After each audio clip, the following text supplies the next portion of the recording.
Want to know how to change your Audacity application's project quality or your audio quality in Audacity? Well, no worries. In this video, I'm going to show you an easy step-by-step guide on how you can do it. It's super simple and under a minute, so let's get straight to it. Now, first things first, simply open up your Audacity application. And now once you open that, you should be with this interface right here. And here on the top left side, you should be seeing File. And right beside File, you should be seeing Edit. So simply select it and select Preferences right here. You can either go to Ctrl+P as well. Now, once you've done that, your Preferences window should open up. And here you should be seeing Quality right here. That should be right below Media Devices. So you can just simply select it.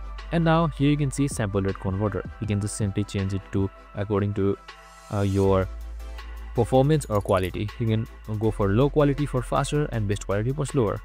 You can change this to whatever you want, and also high quality conversions you can make it according to your need. And that's it, super simple and easy. After you're done, just simply select OK and you're good to go. I hope this video helped.